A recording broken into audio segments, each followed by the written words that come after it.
পরিবেশ বান্ধব বিভিন্ন সামগ্রী তৈরি করে তাক লাগালো চন্দনমুড়া কৃষ্ণকুমার হায়ার সেকেন্ডারি স্কুলের ছাত্রছাত্রীরা। রাজ্যের আনাচে কানাচে প্রতিভার কোনো সময় অভাব ছিল না, শুধুমাত্র সেই সুপ্ত প্রতিভাগুলোকে জনসমক্ষে তুলে ধরার মতো প্রয়োজন উপযুক্ত ব্যবস্থাপনা। আর তারই উদাহরণ এবং নিদর্শন পাওয়া গেল চন্দনমুড়া কৃষ্ণকুমার হায়ার সেকেন্ডারি বিদ্যালয়ের ছাত্রছাত্রীদের মধ্যে। ত্রিপুরা বায়োটেকনোলজি কাউন্সিলের সহযোগিতায় ডিএনএ ক্লাবের মাধ্যমে পরিবেশ বান্ধব সামগ্রী তৈরি করে তাক লাগালো এই বিদ্যালয়ের ছাত্রছাত্রীরা। সংবাদ মাধ্যমের মুখোমুখি হয়ে বিদ্যালয়ের সহকারী শিক্ষক প্রসেনজিৎ কর জানান, এবছর এই বিদ্যালয়ে তৃতীয় বর্ষে পদার্পণ করেছে ডিএনএ ক্লাবের কর্মকাণ্ডের মাধ্যমে। বন্যা পরিস্থিতির মধ্যেও ত্রিপুরা বায়োটেকনোলজি কাউন্সিলের দ্বারা প্রদত্ত বিভিন্ন বিষয়ের উপর কাজ করেছে ছাত্রছাত্রীরা, যার মধ্যে রয়েছে পরিবেশ বান্ধব বিভিন্ন সামগ্রী, যেমন সাবান, মশার উপদ্রব থেকে বাঁচার ঔষধ, বিভিন্ন বজ্র পদার্থকে ব্যবহার করে বিভিন্ন সামগ্রী তৈরি ইত্যাদি বিভিন্ন জনজীবনে প্রয়োজনীয় সামগ্রী তৈরি করেছে ছাত্রছাত্রীরা। আমার নাম প্রসেনজিৎ কর, আমি চন্দ্রমুড়া কৃষ্ণকুমার দ্বাদশ শ্রেণী বিদ্যালয়ের অ্যাসিস্ট্যান্ট। স্যার, এই ডিএনএ ক্লাব সম্পর্কে যদি বলুন একটু।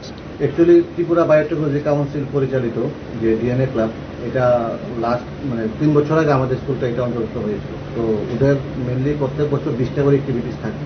তো 20টা অ্যাক্টিভিটিস আমাদের করতে হয়। তো এবার আমরা থার্ড ইয়ারে আছি। তো থার্ড ইয়ার এবার যে অ্যাক্টিভিটিসগুলো আছে, অ্যাক্টিভিটিসগুলোর মধ্যে মেইন অ্যাক্টিভিটিসগুলো হচ্ছে আপনার ন্যাচারাল সোপ, তারপরে হচ্ছে আপনার এই ওয়েস্ট মেটেরিয়ালস থেকে বিভিন্ন জিনিস তৈরি করা, তারপরে মশার herbal mosquito repellent, herbal mosquito coil, natural soap বললাম এটা, এবারে আগারবাতি, এগুলো ছিল আমাদের এবার মেন। এগুলো আমরা করেছি স্টুডেন্টকে নিয়ে। কতদিন সময় লেগেছে স্যার এগুলো করতে? অ্যাকচুয়ালি ফ্লাড এফেক্টেড ছিল আমাদের চন্দনমুড়া জিনিসটা। তো আমরা প্রথমে স্টার্ট করেছিলাম ওর 1 মাস আগে, কিন্তু তখন আমাদের একটু প্রবলেম হয়ে যায়, এখন ওই দিন আমরা স্কুলে যেতে পারিনি। তো স্কুল খোলার পর থেকে আমরা আবার এটা স্টার্ট করেছি। স্যার, অনেক সামগ্রী এখানে বানিয়েছেন, কিরকম খরচ লেগেছে স্যার? দেখুন, এগুলো টিশা যাওয়ার সময় বললো যে এগুলো সব ন্যাচারাল যে জিনিসগুলো আছে, আমরা যেমন আমরা এখানে লিকুইড মসকিটো রিপেলেন্ট যেটা আমরা এটা তৈরি করেছি, এটাতে আমাদের লাগছিল নিম পাতা, তারপর লাগছে আমাদের এই রসুনের ছিলকা যেগুলো আমরা ফেলে দিই, আর লাগছে কর্পূর। তো এগুলো খুবই মিনিমাম রেট। তো এগুলো তৈরি করতে আমাদের যেটা লেগেছে একটু লেগেছে আমাদের এই সানফ্লাওয়ার অয়েল। তো ওইগুলোকে আমরা বয়েল করে কর্পূর মিক্স করে আমরা এটা করেছি। এটা বেশি একটা কস্টিং। প্রাকৃতিক বস্তুগুলো দিয়ে আপনারা বানিয়েছেন, এটা মূল উদ্দেশ্য কি স্যার? মূল উদ্দেশ্য হচ্ছে, দেখুন আমরা এখন বাজার থেকে যাই কিনি সবকিছু ম্যাক্সিমাম প্রোডাক্টের মধ্যে এখন কেমিক্যাল মিক্স থাকে, যেগুলো আমাদের দৈনন্দিন জীবনে আমরা ব্যবহার করতে হয় ঠিকই, কিন্তু আমাদের খুব হার্মফুল এগুলো। তো এখন ডিএনএ করার উদ্যোগে ছাত্ররা যে আমাদের অ্যাক্টিভিটিসগুলো, এগুলোকে ন্যাচারালি কীভাবে তৈরি করা যায় যাতে আমাদের এটা নিত্যদিন আমরা ইউজ করতে পারি, আমাদের ক্ষতিও কম হয়। তো আমরা এটা সেইভাবে আমরা করেছি যাতে আমাদের। অন্যদিকে ত্রিপুরা বায়োটেকনোলজি কাউন্সিলের সিনিয়র টেকনিক্যাল অ্যাসিস্ট্যান্ট রাজীব পাল বলেন, এখনো পর্যন্ত রাজ্যের 8টি জেলার 172টি বিদ্যালয়ে ডিএনএ ক্লাব রয়েছে। প্রতি বছরই কাউন্সিলের পক্ষ থেকে বেশ কিছু কার্যক্রম দেওয়া হয় সেই ডিএনএ ক্লাবগুলোকে। মূলত তারা বিভিন্ন প্রাকৃতিক উপাদান ব্যবহার করার মাধ্যমে পরিবেশ বান্ধব বিভিন্ন সামগ্রী তৈরি করার কার্যক্রম করে থাকে।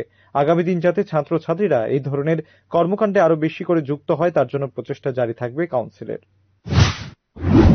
ত্রিপুরা বায়োটেকনোলজি কাউন্সিল থেকে এখন পর্যন্ত রাজ্যের 8টি জেলায় 172টা ডিএনএ ক্লাব স্থাপন করেছে। এর মধ্যে চন্দনমুড়া KKHS স্কুলও আছে।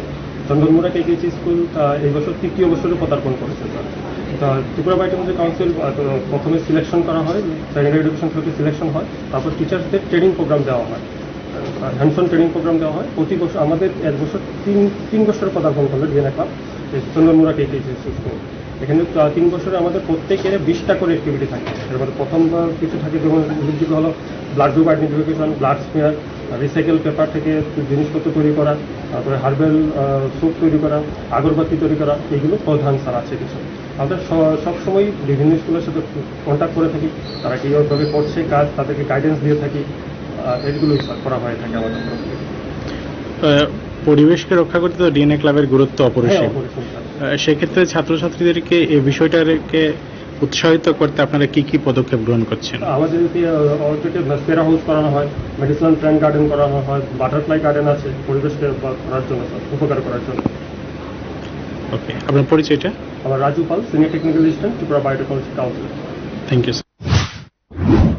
বিভিন্ন মহলের অভিমত, রাজ্যের বিভিন্ন কোণায় এমন বহু প্রতিভাবান ছাত্রছাত্রী রয়েছে, তাদেরকে উপযুক্ত পরিকাঠামো এবং ব্যবস্থাপনা প্রদান করা হলে রাজ্যের ছাত্রছাত্রীরাও রাজ্য এবং দেশের নাম উজ্জ্বল করতে পারবে।